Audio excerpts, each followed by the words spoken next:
I was once married to a man who truly loved me. Gently, completely, without conditions. But I broke what we had. And now, I live in the quiet wreckage of that choice. After the divorce, I married the man I cheated with. Years later, I found out my ex-husband married someone too. Someone I never imagined. My best friend, David, and I finalized our divorce in 2019. Back then, it felt like the only path forward.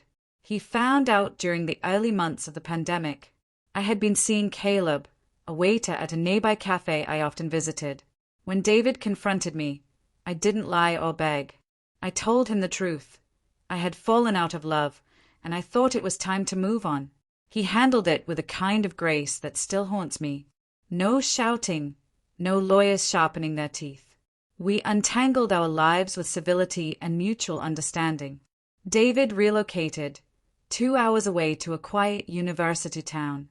New job, new apartment, and working on a PhD. I stayed with Caleb, who eventually became my second husband. David and I kept things polite. I sent birthday wishes, holiday texts, even mailed a gift when he graduated. But I never heard back, not even a short reply, which struck me as strange. David had always been the type to send handwritten thank you notes for the smallest things. Everyone else, my parents, his sister, even old mutual friends, received them. But not me. I assumed maybe he still needed space. Or maybe I didn't deserve a reply. Meanwhile, life with Caleb was hectic. He had 3 kids from a previous relationship, and I was pregnant. We were building a family, or trying to. Rachel, my best friend from college, also lived in David's new city. She was a busy lawyer and part-time professor. We had one of those friendships where months could pass, and it would still feel effortless. Her last message to me was late 2021. She said work was overwhelming. I figured she was dating someone and deep in the honeymoon phase. She usually disappeared when she fell hard for someone. In the summer, Caleb and I visited David's city. I called Rachel, hoping for coffee or lunch, but she didn't answer.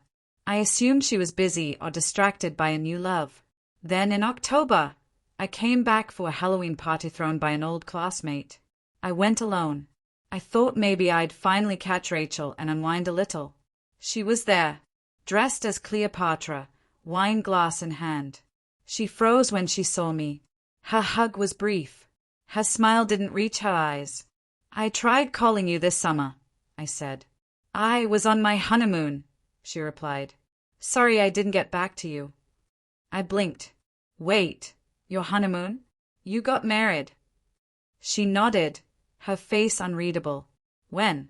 You didn't even mention you were dating. There was a long pause. Then she said, soft and sharp at the same time, it's David. Everything in me stalled. His name hit like a punch to the gut. Wait, David? My David. You don't get to be upset, she said quickly. You broke his heart. We didn't even talk until 2 years after your divorce.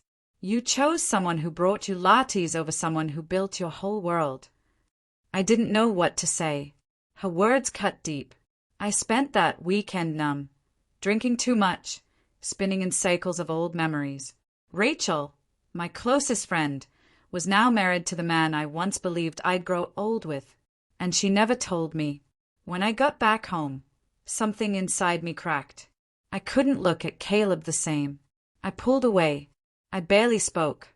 The kids noticed. I found myself lost in photo albums, haunted by quiet moments. David's laugh, his warmth, the comfort of his silence, even when it hurt.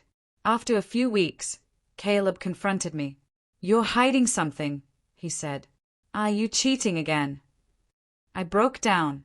I told him about Rachel, about David, about the wedding, about the pain. His face hardened. You're acting like you're the one who got betrayed, he snapped.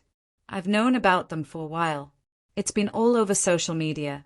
You just ignored it. His words shattered me. I screamed. Why didn't you tell me?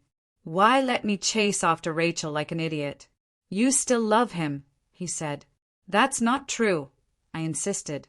If it wasn't, you wouldn't be falling apart like this.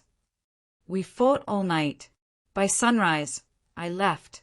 I couldn't take the weight anymore. I stayed with my parents, hoping the space would help. When I returned days later, the cold between us remained. You're emotionally cheating, Caleb said. And maybe that's worse. I exploded, told him he didn't get it, said he never had real friendships to understand. It was a cruel thing to say. I regretted it instantly, but I was drowning in sorrow, in regret, in memories. I used to think love was supposed to be thrilling, exciting, loud. But with David, it was steady, gentle, real. And I gave it up for something that made me feel wanted, but never truly known. Now, Rachel lives in the world I left behind. She wakes up next to the man who once knew every part of me. She gets the flowers, the birthday notes, the forehead kisses. I don't belong there anymore. I'd built a new life, but the foundation was cracked from the very beginning. Maybe this is karma. Not the burning, screaming kind, but the quiet kind. The kind that looks like being forgotten by the very people you can't stop remembering. I wanted closure. Instead, I got the truth. Some doors don't reopen, and some losses are permanent.